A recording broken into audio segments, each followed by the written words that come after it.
Salut tout le monde! Très contente de te retrouver cette semaine. Pour ceux et celles qui ne me connaissent pas, je suis Mégie, la femme de Simon, le pasteur de la jeunesse. Et juste avant d'aller au message, je veux te souhaiter la bienvenue à toi, soit ado d'accès à Laval. Peut-être que tu es aussi en France. Je veux souhaiter la bienvenue aux Teen et aux Plug. Et je veux te souhaiter la bienvenue si tu es à Espoir Jeunesse. Donc, cette semaine, on fait ça dans le confort de la maison. Et oui, on est confinés. On va très bien. On prie pour vous, on pense à vous. Et d'ailleurs, on reste super connectés sur Facebook. Alors, si tu n'as pas encore été sur notre page Facebook, c'est très simple. C'est Accès. Et sur notre page Facebook, on envoie les liens pour notre page YouTube aussi, donc pour retrouver le message.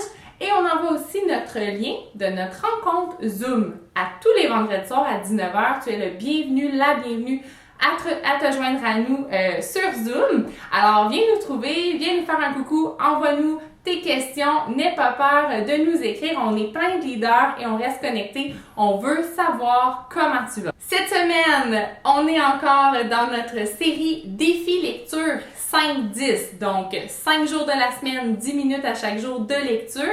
Et c'était Simon-Pierre Légaré, notre leader de Terrebonne, qui était supposé faire le message. Mais étant donné quelques changements de réglementation dus au confinement, on va avoir Simon Archambault qui va faire le message exceptionnellement ce soir. Il va continuer avec les chapitres 21 à 25 et c'est l'avant-dernier message de notre série parce que la semaine prochaine sera notre dernier message sur le défi du livre de Actes. Alors, cette semaine, je t'invite particulièrement à lire les chapitres 26, 27 et 28 à la maison. 3 chapitres pour pouvoir être prêt pour le message de la semaine prochaine. Alors, sans plus tarder, je te laisse à Simon qui a un message pour toi préparé dans le confort de son salon. Et un petit scoop, il y a bien des jouets dans mon salon.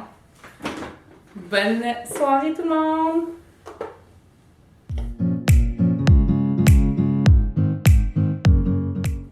Yes, Accès, comme c'est le fun de se retrouver directement dans le confort de notre salon à moi et à ma femme. Et j'aimerais commencer en te faisant réfléchir sur quelque chose avant d'aller dans le message. Est-ce que tu as déjà remarqué à quel point nous, les êtres humains, on aime ça, le sentiment d'avancer? On aime le sentiment toujours de progresser. Quand on a un projet en tête, on aime ça l'amener au bout le plus rapidement possible. Et à l'inverse, on déteste le sentiment de se sentir comme arrêté ou bloqué dans la progression de nos projets. Pire, on n'aime pas perdre, on n'aime pas régresser, retourner en arrière. Et juste pense à la fin de l'année scolaire. Une des choses qu'on déteste, où on a le plus peur de se faire dire, c'est qu'on va devoir redoubler l'année, recommencer une année à nouveau. On n'aime pas se faire dire ça. Ou sinon, tous les gamers ici qui ont déjà joué à des jeux vidéo, vous connaissez la frustration d'avoir sauvegardé une partie et de découvrir finalement que la partie elle est effacée. On n'aime pas devoir recommencer ce qu'on avait déjà gagné auparavant. Ou sinon, tout le monde a vécu une fois dans sa vie vraiment le déplaisir d'avoir fait un travail, soit sur Word ou sur Excel, et il y a eu un bug où tu as mal sauvegardé et tu as tout perdu ton travail depuis des heures. Nous n'aimons pas être bloqués ni même reculés lorsqu'on est dans un projet. Dans la vie, ou même dans l'œuvre de Dieu, et même dans l'œuvre de l'Église qui avance dans le livre des Actes, comme nous allons voir, il y a dans la vie des obstacles qui parfois viennent nous bloquer et qui nous empêchent de progresser et d'avancer. Et il y a différents types d'obstacles. Il y a des obstacles, des fois, c'est des circonstances qu'on ne contrôle pas, qui vont changer nos plans, nos projets. Un peu comme le confinement qu'on vit en ce moment, des fois, ça a changé les projets que des gens avaient dans leur vie. Parfois, c'est des gens, on ne contrôle pas toujours ce que les personnes peuvent faire autour de nous et ça peut arrêter nos projets. Mais une chose qu'on se rend compte, c'est que parfois, les pires des obstacles, c'est pas les circonstances, c'est pas les gens. Les pires obstacles dans nos vies, c'est nous-mêmes. Ce sont les limites qu'on se met, c'est les peurs qui nous habitent et qui nous freinent et qui nous empêchent d'avancer. C'est un peu comme la photo que vous voyez à l'écran.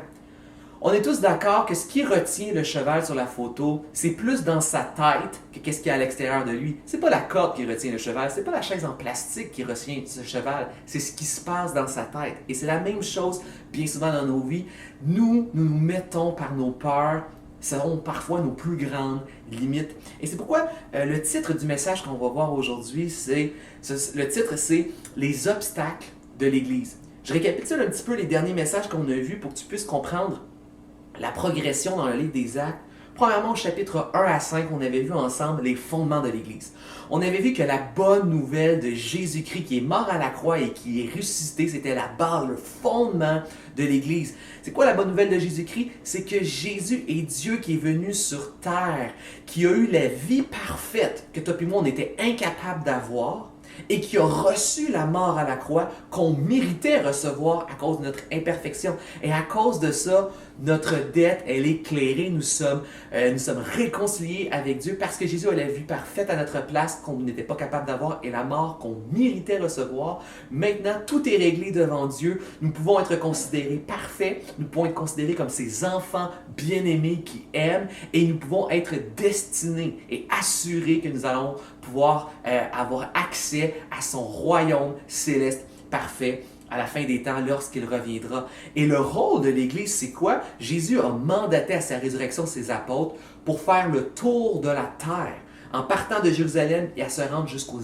extrémités, aux confins de la terre pour annoncer cette bonne nouvelle quand Jésus que tout accompli pour nous, nous pouvons avoir cette réconciliation avec Dieu le Père pour cette vie éternelle. Et ça, c'est le fondement de l'Église et la tâche des apôtres était de faire le tour de la terre. C'est le fondement de l'Église, c'était les chapitres 1 à 5, qu'on voyait ça dans le livre des Actes.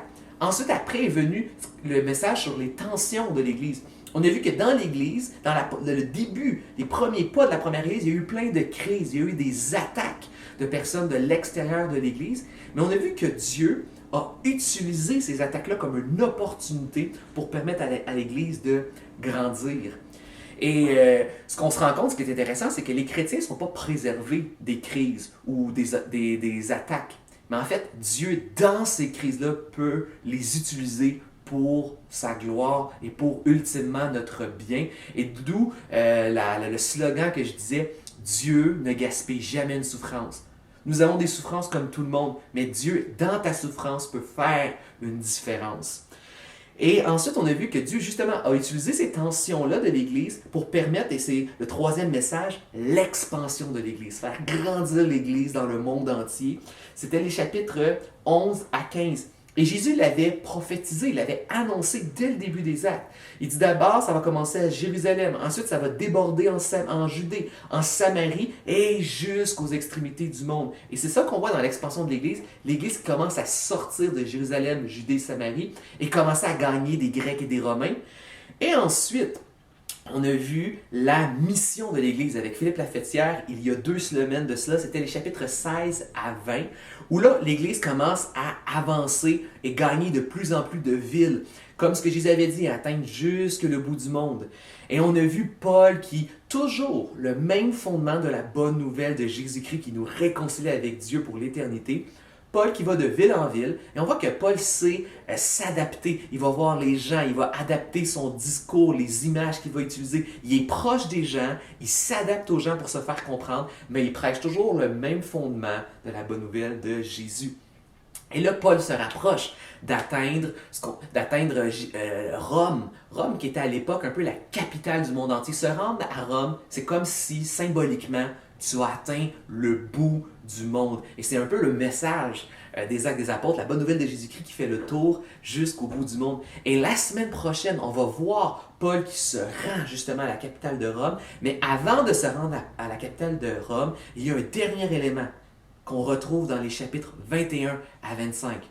Alors qu'on dirait que l'Église et la bonne nouvelle de Jésus progressent partout sur la terre, il y a des obstacles qui vont tenter de la stopper. Des obstacles qui vont tenter de stopper cette progression. Des obstacles qui sont des circonstances extérieures, comme j'ai parlé tantôt, mais il y a aussi les pires obstacles, comme je l'ai dit, c'est bien souvent nos propres peurs intérieures. Et on va voir comment l'Église a dépassé ces obstacles-là afin que l'Église continue de grandir, de prospérer et qu'un jour même elle s'est rendue jusqu'à nous ici aujourd'hui. Donc, premier obstacle, un peu comme je l'ai dit tantôt, c'est l'obstacle de nos peurs. L'obstacle des peurs de l'Église, c'est ce qu'on va voir ensemble au chapitre 21. Donc, si tu as fait ta lecture en Actes des Apôtres, chapitre 21, qu'est-ce qu'on retrouve dans ce chapitre-là? Eh bien, on voit Paul qui se retrouve devant un dilemme, une décision à prendre qui est difficile, parce qu'il a reçu une parole de Dieu qui dit qu'il doit retourner à Jérusalem, parce que Dieu a une œuvre qu'il veut faire, veut justement continuer de faire grandir le message de la bonne nouvelle. Il y a quelque chose, Dieu a un plan, il y a quelque chose que Dieu veut faire, sauf que Paul sait qu'en même temps, ça va lui coûter quelque chose, ça va lui coûter cher. Il sait qu'à Jérusalem, il y a des Juifs qui ont rejeté le message de Jésus, qui le détestent et qui vont lui faire du mal. Mais en même temps, Paul sait, il est au courant que Dieu va utiliser ce mal-là pour le retourner en bien. Et non seulement Paul est au courant que ça va lui coûter quelque chose de retourner à Jérusalem, mais toute l'Église autour de Paul ne veut pas se détacher de Paul. Eux ne veulent pas qu'il arrive du mal à Paul. Et tout le monde, on dirait, vont se mettre contre la parole de Dieu. Les frères dans l'Église vont dire à Paul, ne quitte pas, ne va pas à Jérusalem, vont pleurer avec lui. Il y a même un leader dans l'Église qui va mal interpréter, il va tordre la parole de Dieu, la parole de son esprit, pour essayer d'encourager Paul à rester. Il lui aussi a compris la parole de l'esprit. Il va dire, oui Paul, tu vas aller à Jérusalem et tu vas être lié. Tu vas être attaché à Jérusalem, donc ne va pas à Jérusalem. Donc, le prophète Agabus va tordre ce que la parole de Dieu a dit. Et Paul, savez-vous qu'est-ce qu'il va répondre à Agabus? Il va dire, oui, je vais être lié à Jérusalem par les Juifs, mais moi je suis lié à l'Esprit de Dieu. Autrement dit, je suis lié à la parole de Dieu. Je suis lié à ce que Dieu dit. Donc, Dieu m'a dit d'aller là-bas, même si je vais être lié par les Juifs, je suis premièrement lié à sa parole. Et bien que c'est difficile de déplaire aux gens qui essaient de t'encourager à rester, bien que ça a été difficile peut-être de déplaire à Agabus qui voulait mettre de la pression pour que Paul reste, peut-être même que c'était difficile dans son cœur, parce que Paul sait qu'il va affronter des défis et des difficultés à Jérusalem. Paul a décidé de faire confiance à Dieu et d'obéir à la parole de Dieu. Et en fait, on voit ici une peur qui bien souvent vient nous limiter dans notre vie chrétienne et qui nous empêche justement de progresser. De la même manière que cet obstacle-là aurait pu empêcher l'Église de progresser, dans nos vies, il y a des peurs qui ressemblent à celles-ci qui nous empêchent de progresser dans notre marche et dans notre vie personnelle avec Dieu. Il y a des peurs qui ressemblent à celles de Paul qui empêchent la bonne nouvelle de Jésus d'avoir un impact et de progresser dans notre vie personnelle, individuelle. Voici c'est quoi? C'est probablement la peur de déplaire aux gens qui nous entourent. La pression des gens, la peur de déplaire aux frères chrétiens, la peur de déplaire à Agabus, la peur de déplaire aux gens, et l'autre peur, c'est la peur de souffrir, la peur de sacrifier quelque chose qu'on aime, la peur de perdre notre confort. Paul, il sait que ça ne va pas être confortable, ça va lui demander quelque chose, et il va avoir des difficultés à Jérusalem.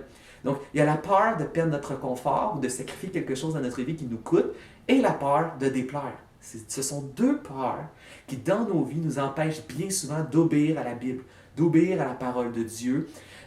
Et ces peurs-là sont tout le temps là dans notre vie, mais Paul a compris quelque chose d'important qu'on doit saisir aujourd'hui parce que ça peut faire vraiment une différence dans la progression de l'œuvre de Jésus dans notre vie. Paul a compris, et la parole de Dieu le répète plusieurs fois, mais ici Paul vraiment l'a compris dans sa vie personnelle, il est plus important de plaire à Dieu que de plaire aux hommes, dans le sens les êtres humains. Il est plus important de plaire à Dieu que de plaire aux hommes. Mais notre tendance, les êtres humains, c'est de vouloir avoir l'approbation des autres. On n'aime pas déplaire. Mais des fois, dans certaines décisions, c'est plus important de plaire à Dieu, même si on sait que ça risque de déplaire ou de choquer des gens. Il vaut mieux plaire à Dieu que plaire aux hommes. Paul comprenait cela. C'est pour ça qu'il est resté fidèle à la parole de Dieu. Et la deuxième chose, il vaut mieux obéir à la parole de Dieu et chercher qu'est-ce qui est le mieux pour la parole de Dieu que de chercher parfois ce qui est le mieux pour nous. Paul savait que ça allait lui coûter quelque chose d'aller à Jérusalem, mais Paul a préféré chercher qu'est-ce qui était le mieux pour honorer la parole de Dieu. La parole de Dieu dit d'aller faire cela, je vais faire cela, même si ça me coûte quelque chose à moi. Et Paul a pris cette décision. Et ça demande beaucoup de maturité. Ça s'appelle en fait de la maturité spirituelle. On va toujours, on va jamais avoir gagné une certaine maturité spirituelle tant et aussi longtemps qu'on ne comprend pas que il vaut mieux plaire à Dieu que plaire aux hommes, et il vaut mieux obéir à la parole que chercher l'intérêt de la parole de Dieu plutôt que chercher notre propre intérêt. Et ça, c'est la maturité spirituelle. Pourquoi? Parce que prendre ces décisions-là, ça demande beaucoup de foi. Ça demande la foi de faire confiance à Dieu. Ça demande de prendre des décisions maintenant qu'on ne comprend pas toujours. Qu'on ne comprend pas toujours le but. Parce que notre nature, notre tendance première, notre intuition, c'est de vouloir donner aux gens ce que les gens veulent pour gagner un peu leur attention, leur amour et leur mérite. Mais les gens, parfois, n'ont pas besoin de recevoir ce qu'ils veulent. Ils ont besoin de la parole de Dieu. Dieu connaît mieux que eux ce qu'ils ont besoin. Et ça demande de la confiance parce que notre réflexe, c'est de donner aux gens ce qu'ils veulent pour être aimés. Mais en fait, ces gens-là ont besoin de la parole de Dieu. Ils ont besoin de ce que Dieu a décrété. Et c'est pas à nous ou à eux de choisir ce qu'ils ont besoin. C'est Dieu. Et c'est pour ça que je l'ai dit, des fois, Jésus, là, il ne nous dit pas ce qu'on veut entendre. Il nous dit ce qu'on a besoin d'entendre. Et Dieu sait ce qu'ils ont réellement besoin. Et c'est la même chose aussi dans notre vie. Des fois, il faut faire confiance à Dieu. Il y a des choses qu'on aimerait, mais il y a des décisions dans nos vies que Dieu nous demande de prendre. Il y a des choses que la parole nous demande de faire dans notre vie. Et c'est difficile de prendre ces décisions-là. C'est difficile des fois d'abandonner des péchés. C'est difficile de prendre des décisions et de s'afficher pour Dieu. Mais en fait, ça demande des fois la foi de voir que ça me coûte quelque chose. Ça me demande quelque chose. C'est pas ce que j'aimerais nécessairement, mais j'ai la foi que Dieu me connaît mieux que moi-même. Dieu sait ce que j'ai réellement besoin.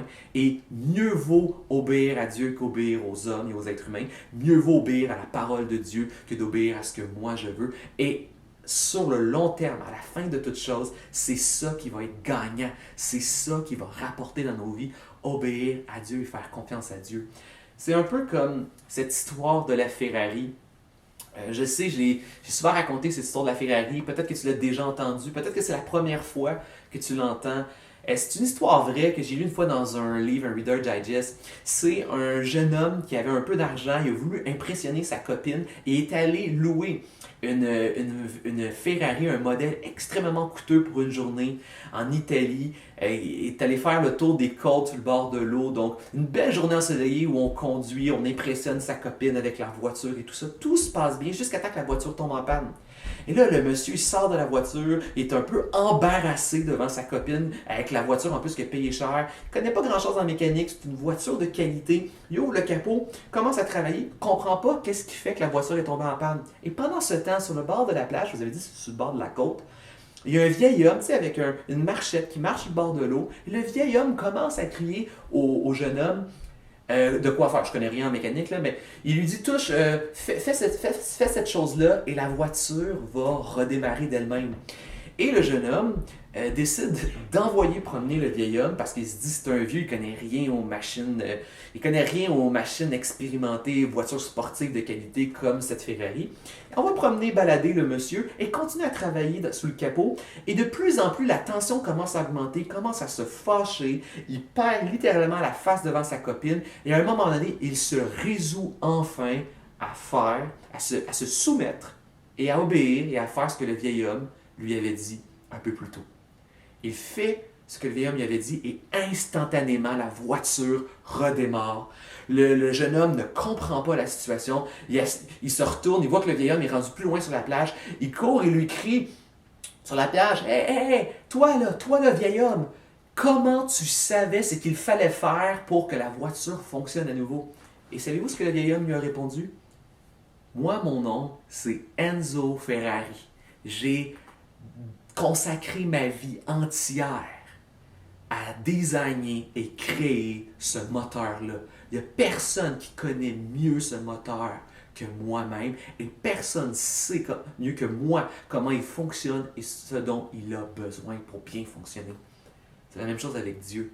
Parce que Dieu nous a prêté une vie, on pense qu'on sait tout comment la vivre et que c'est nous qui savons comment mieux la vivre. Et des fois, on écoute les conseils des gens aussi sur comment vivre la vie. Mais en fait, Dieu est ton créateur. Il y a quelqu'un qui connaît mieux ta vie que toi-même. Et c'est Dieu, celui qui te crée, celui qui connaît même les parties intérieures de toi, de ton âme et de ton esprit que tu ne connais même pas toi-même. Dieu te connaît mieux que toi-même. Il sait mieux que toi-même ce que tu as besoin et c'est pour ça qu'il t'a donné la parole de Dieu.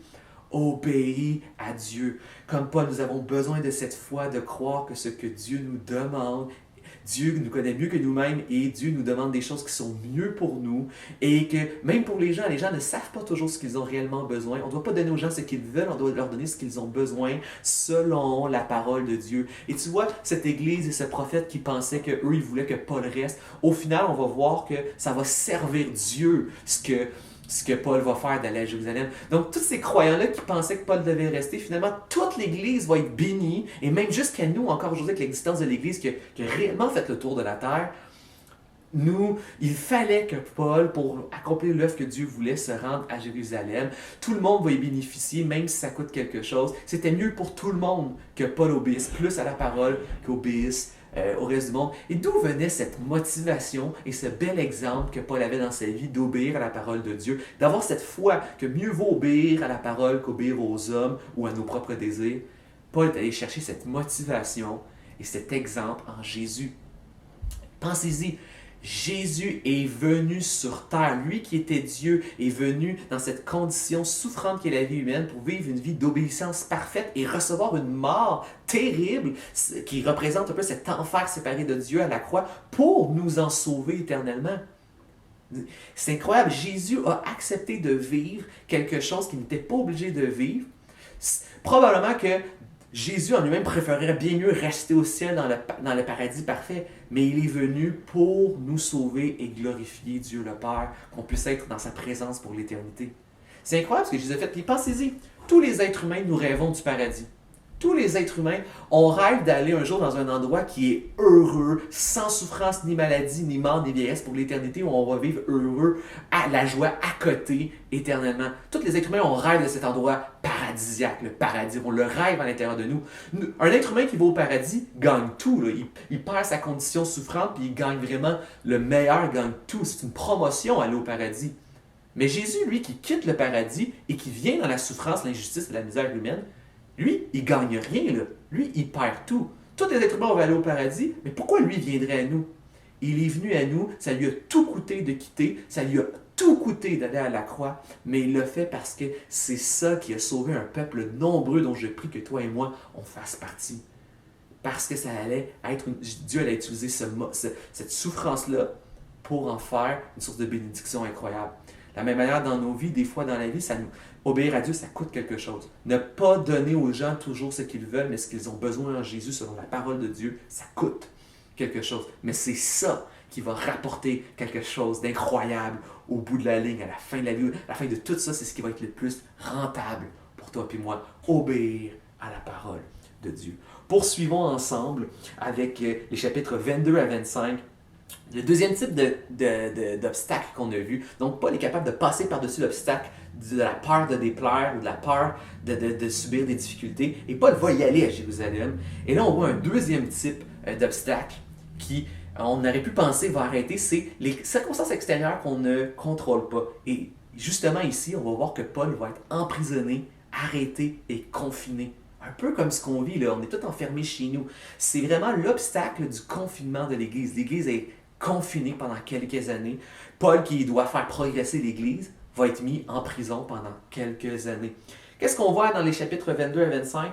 Premièrement, dans les chapitres 22 et 23, on voit Paul qui va à Jérusalem. On voit que là, Paul va être arrêté, comme on avait dit, va être lié, amené par les Juifs. On va voir même qu'il va y avoir un complot pour tuer. Les Juifs vont vouloir faire un complot pour assassiner Paul, mais en même temps, les Romains vont se mêler de l'histoire, les Romains vont arrêter Paul, ça va protéger en même temps Paul, les Romains vont transférer Paul de prison, et là ensuite ça va stagner. On va voir que Paul va être oublié, carrément, là, au chapitre 24, on voit que Paul est oublié pendant quelques années en prison. Et là ensuite au chapitre 25, là les choses au niveau juridique, ça va commencer à rouler un peu plus, puis là on va dépoussiérer le dossier de Paul, et là, bang, on va embarquer Paul pour que Paul puisse se rendre tel que prévu jusqu'à Rome. Là, quand on regarde tout ça, on peut avoir l'impression que, justement, ce confinement-là, cet emprisonnement de Paul-là peut ressembler à une sorte de parenthèse. Ça donne l'impression que c'est comme si la progression de l'Église, elle s'est arrêtée pendant quelques années, puis que c'est comme si Dieu en a échappé une. C'est comme si Dieu a oublié pendant quelques instants Paul, puis qu'il n'était pas là, puis que l'Église a arrêté de progresser pendant 3 années. Mais quand on regarde attentivement, c'est pas ça qu'on voit. Remarquez comment c'est intéressant. Dans ces 3 chapitres-là, c'est fou le nombre d'hommes politiques, des juges, des administrateurs, des gouverneurs qui s'enchaînent les uns les autres. Puis on se dirait qu'ils n'ont tous pas trop de pouvoir. Il y a quelqu'un en arrière qui gère vraiment la situation. En arrière du théâtre de la vie, derrière les rideaux, il y a la providence de Dieu. Ça, c'est Dieu, que c'est lui qui tire réellement les ficelles de toute cette histoire-là. Et regardez la providence de Dieu. Regardez comment que Dieu utilise cette situation-là pour offrir un voyage gratis direct de Paul de Jérusalem à Rome, comme Jésus l'avait prophétisé, pour qu'au milieu de la capitale mondiale, la bonne nouvelle de Jésus soit prêchée partout sur la terre. Regardez aussi comment qu'à travers les Romains, emprisonnés, oui, mais Dieu utilise l'emprisonnement pour protéger la vie de Paul contre les Juifs qui veulent justement le tuer. Et remarquez aussi comment qu'il n'y a pas de pause, même si Paul est arrêté quelques années en prison, qu'est-ce que Paul fait? Paul prêche la bonne nouvelle de Jésus-Christ à des Romains, puis pas n'importe qui, là, à des autorités supérieures de Romains avec de l'influence. Donc tout ça a contribué à l'œuvre de Dieu, et Dieu est en arrière de tout ça. Et ça, là, il y a vraiment des pépites d'or, d'encouragement pour nous aujourd'hui.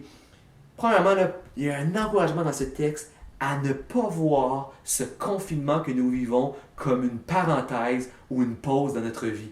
Je reviens à ce que je disais un peu plus tôt. Les êtres humains, on aime progresser, on n'aime pas se sentir bloqué. Et je sais que 99% des êtres humains normaux, là, la seule chose qu'on est tous en train de penser, c'est quand ça va être terminé, cette pandémie-là. C'est quand ça va être terminé, ce confinement-là, puis qu'on va revenir à la vie normale. Mais ça, je pense que c'est un défaut. Oui, c'est normal qu'on pense à ça, mais on ne devrait pas focaliser toutes nos pensées sur le retour, parce que la vie ne s'arrête pas présentement. On n'est pas dans une pause ou une parenthèse de la vie. La vie, en ce moment, continue. Et ici, il y a vraiment une exhortation du texte à faire 3 choses comme Paul. Premièrement, dans notre confinement, tout comme Paul est emprisonné, nous sommes confinés et emprisonnés dans nos maisons. Nous sommes encouragés à inclure Dieu dans notre emprisonnement, dans notre confinement. Et Dieu a rendu ce confinement-là utile. Il a protégé la vie de Paul, puis il a permis à Paul de propager la bonne nouvelle. Rendons ce confinement aussi utile avec Dieu. On inclut Dieu, on demande à Dieu de rendre notre confinement, ne pas le rendre inutile. Ne gaspille pas ton confinement. Ne gaspille pas ta pandémie. Inclus Dieu dans ta vie de tous les jours et cherche à ce que l'œuvre de Dieu progresse dans ta vie. Et finalement, Paul a continué de partager la bonne nouvelle de Jésus-Christ. Pendant ce confinement-là, tu peux partager la bonne nouvelle de Jésus-Christ. Tu peux partager la bonne nouvelle de Jésus-Christ de manière facilement. Tu peux partager les vidéos, partager les vidéos sur la chaîne YouTube, partager les posts, accès. Tu peux écrire, texter, messenger et appeler, zoomer avec plein de gens autour de toi. Partage la bonne nouvelle de Jésus-Christ comme Paul partageait la bonne nouvelle, même s'il était confiné. Inclus Dieu dans tes journées, dans ton confinement. Inclus Dieu. Et demande à Dieu justement de faire une différence, que ce confinement-là ne soit pas une pause ou un arrêt, mais que ça puisse prospérer. C'est un peu comme une image que je pourrais utiliser pour que tu puisses comprendre, c'est un peu comme une relation d'amour. Ça arrive des fois que des amoureux doivent se séparer pendant un temps. Par exemple, des gens qui sont en fréquentation qui doivent se séparer parce qu'ils vont étudier dans des villes différentes. Là, pendant plusieurs mois, ils vont être séparés. Moi-même, j'ai déjà expérimenté ça. Dans la première année où j'ai rencontré Miji, qui est ma femme, dans la première année, le premier été qu'on s'est rencontrés, elle est partie vivre, imaginez-vous, 3 mois en Afrique. C'est long 3 mois quand tu commences à rencontrer quelqu'un et que tu es vraiment attaché à cette personne-là. 3 mois séparés, là, c'est long. Là. Elle est partie juin, juillet, août. Et là, quand un couple se sépare pendant un aussi long moment de temps, imaginez un couple qui se sépare, là, qui vit une relation à distance, s'ils ne font rien pour entretenir la relation ensemble. Ils vont s'écrire des longues cartes d'amour, apprendre à se connaître, à se poser plein de questions, comme développer une relation en lettres et en emails et tout ça. S'ils font rien là, pour entretenir, ils vont pas reprendre leur vie exactement là où ils se sont laissés, comme si c'était juste une pause ou une parenthèse. Non, un couple qui s'est pas vu depuis longtemps, qui revient ensemble, ils vont être comme des inconnus. Ils ne vont pas reprendre comme si c'était simplement une pause, mais en fait, ils vont régresser. Vraiment, ils vont avoir une régression dans leur amour et dans leur relation. Et on ne veut pas ça avec l'œuvre de Dieu et l'œuvre de Jésus dans ta vie. On ne veut pas que tu reviennes à la jeunesse, que tu reviennes à l'Église à la fin de ce confinement, comme si Dieu et la jeunesse et tout ça, c'était un inconnu. On ne veut pas que tu régresses. Au contraire, on veut que tu grandisses de la même manière qu'un couple qui est séparé pendant une distance de temps. C'est une occasion d'expérimenter la relation d'une manière différente, d'apprendre à se connaître d'une manière différente, apprendre à développer une intimité de manière différente à travers l'écriture, les lettres et tout ça, et même attendre à développer une passion, un désir de se revoir. C'est la même chose avec Dieu. En ce moment, tu peux déjà à la maison présentement découvrir Dieu d'une manière nouvelle et différente, sans l'aide de la jeunesse, tout ça, par toi-même avec les défis, avec les vidéos sur Internet, comment prier, comment lire sa Bible, avec de la louange que tu cherches. Tu peux apprendre à découvrir Dieu par toi-même, par de nouveaux moyens. Tu peux apprendre à développer une intimité différente avec Dieu parce que c'est toi qui prends l'initiative de découvrir Dieu. Et tu peux aussi développer justement un amour, une attente, une passion, une anticipation du moment où on va tous finalement ensemble se retrouver en chair et en os à la prochaine réunion accès après ce confinement. Donc tout ça, tu peux développer ça avec Dieu. Donc, l'œuvre de Dieu continue même si nous sommes confinés. Et je propose qu'on termine tout ça en prière ensemble. Seigneur, merci pour ton amour envers nous. Merci Seigneur parce que malgré ce confinement, on n'est pas épargnés les croyants de ce confinement, mais nous pouvons t'inclure dans ce confinement. Tu peux rendre ce confinement utile dans nos vies et tu peux même nous aider à continuer à partager, propager la bonne nouvelle de Jésus-Christ. Même si nous, on est arrêtés, ta parole, elle se répand, elle est vivante Seigneur, et on peut participer à ton Église comme Paul et Pierre. On peut participer à ton œuvre encore aujourd'hui. Merci pour ton Église, merci pour ton œuvre. Merci pour ta parole. Merci pour ton esprit, Seigneur, qui vit en nous. Chacun derrière nos écrans, tu es là avec nous et tu veux nous faire grandir, Seigneur. Ce n'est pas une pause en ce moment, c'est une occasion de grandir avec toi et de faire grandir ton œuvre et ta parole. Et c'est dans le précieux et le puissant nom de Jésus-Christ que nous nous sommes unis pour prier. Nous disons Amen. Axel, j'ai hâte de te retrouver la semaine prochaine pour le dernier message de cette thématique sur les actes des apôtres avec les chapitres 26, 27 et 28. Bonne semaine, bonne lecture et à la semaine prochaine.